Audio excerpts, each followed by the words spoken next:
ദിവ്യലക്ഷ്മി. ഇന്ന് നമ്മൾ ഉണ്ടാക്കാൻ പോണത് ചപ്പാത്തിക്കൊക്കെ കൂട്ടി കഴിക്കാൻ പറ്റിയിട്ടുള്ള ഒരു സൈഡ് ഡിഷാണ്. പീസ് മസാലക്കറിയാണ്, നാടൻ പീസ് മസാലക്കറിയാണ്. ഇത് ചപ്പാത്തിക്ക് മാത്രമല്ല, പുട്ടിനും പൊറോട്ട, അപ്പം, പിന്നെ ചോറിന് വരെ കൂട്ടി കഴിക്കാൻ പറ്റിയിട്ടുള്ള ഒരു കറിയാണ് കേട്ടോ. എളുപ്പത്തിൽ തയ്യാറാക്കാം, തേങ്ങയുടെ ആവശ്യമില്ല. അപ്പോൾ വീഡിയോ കണ്ട് ഇഷ്ടപ്പെട്ടിട്ടുണ്ടെങ്കിൽ ലൈക്ക് ചെയ്യാനും കമന്റ് ചെയ്യാനും ഷെയർ ചെയ്യാനൊന്നും മറക്കല്ലേ. സബ്സ്ക്രൈബ് ചെയ്യാത്തവർ സബ്സ്ക്രൈബ് ചെയ്യണം. സബ്സ്ക്രൈബ് ബട്ടന്റെ അടുത്തുള്ള ബെല്ലൈക്കണും കൂടെ പ്രസ് ചെയ്താൽ മാത്രമേ ഞാനിടുന്ന വീഡിയോസിന്റെ നോട്ടിഫിക്കേഷൻസ് നിങ്ങൾക്ക് കിട്ടുള്ളൂ. അപ്പോൾ നമുക്ക് എളുപ്പത്തിൽ തയ്യാറാക്കാൻ പറ്റുന്ന നല്ല ടേസ്റ്റുള്ള ഒരു നാടൻ പീസ് മസാലക്കറി ഉണ്ടാക്കുന്നത് എങ്ങനെയാണെന്ന് കാണാം.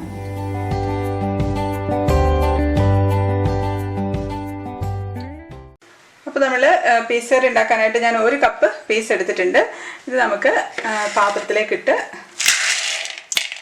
നന്നായിട്ട് നമുക്കൊന്ന് വാഷ് ചെയ്തിട്ട് സോക്ക് ചെയ്ത് വെക്കാം. ഓവർനൈറ്റ് സോക്ക് ചെയ്ത് വെക്കുകയാണ് നല്ലത്. രാത്രി കിടക്കുന്നതിന് മുമ്പ് നന്നായിട്ട് കഴുകിയിട്ട് വെള്ളത്തിലിട്ട് വെക്കാം.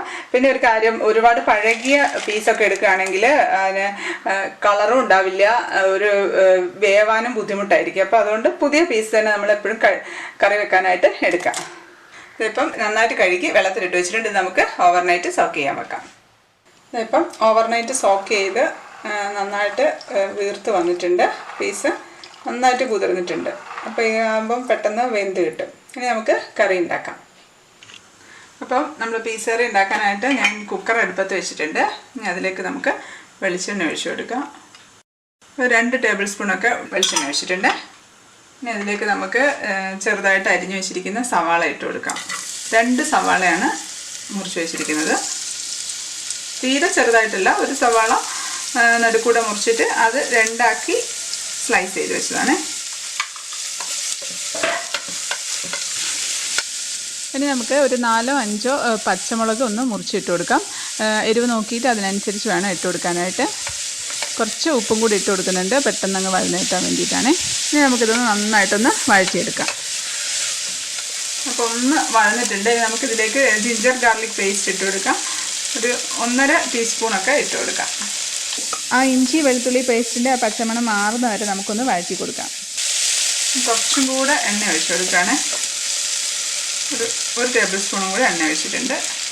പച്ചമണം മാറുന്ന വരെ നമുക്കൊന്ന് വഴറ്റിയെടുക്കാം. ഇപ്പോൾ ഇതിൻ്റെ കളറൊക്കെ ഒന്ന് മാറി വരുന്നുണ്ട്. നന്നായിട്ട് വഴന്നിട്ടുണ്ട്. ഒരുപാട് ബ്രൗൺ അധികമൊന്നും ആയിട്ടില്ല, എന്നാലും നന്നായിട്ട് വഴന്നിട്ടുണ്ട്. ഇനി നമുക്കിതിലേക്ക് 1.5 ടീസ്പൂൺ മുളക് പൊടി ഇട്ട് കൊടുക്കാം.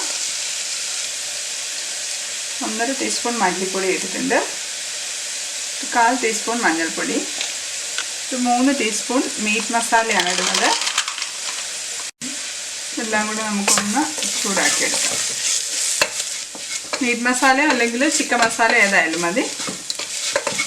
പൊടി ഇട്ട് കഴിഞ്ഞാൽ നമുക്ക് സിമ്മിലിട്ട് വെച്ച് ചൂടാക്കിയെടുത്താൽ മതി. ഇപ്പോൾ കുറച്ച് സമയം ആയിട്ടുണ്ട്. നമുക്കിതിലേക്ക് പീസ് ഇട്ട് കൊടുക്കാം.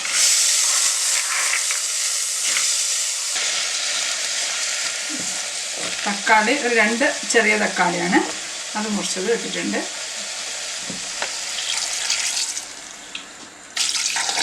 വെള്ളം ഒഴിച്ചിട്ടുണ്ട്. 2 കപ്പൊക്കെ വെള്ളം ഒഴിച്ചിട്ടുണ്ട്. നമുക്കതിലേക്ക് 2 തണ്ട് കറിവേപ്പില ഇട്ട് കൊടുക്കാം. പിന്നെ ഒരു 2 തണ്ട് മല്ലിയില അരിഞ്ഞത് ഇട്ടിട്ടുണ്ട്.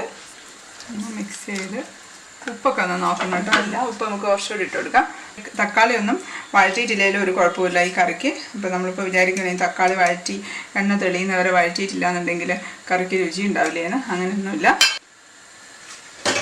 ഇപ്പം തിളച്ച് വരുന്നുണ്ട്. നമുക്ക് കുക്കർ അടച്ച് വെക്കാം. കുക്കർ അടച്ച് വെച്ചിട്ട് 2 വിസിൽ വരുമ്പോൾ തന്നെ ഓഫാക്കിയാൽ മതി. അപ്പം പ്രഷർ പോയിട്ടുണ്ട്. 2 വിസിൽ വന്നിട്ടുണ്ടായിരുന്നു. 2 വിസിലിന് ഞാൻ ഓഫാക്കി. അപ്പോൾ നമുക്ക് തുറന്ന് നോക്കാം.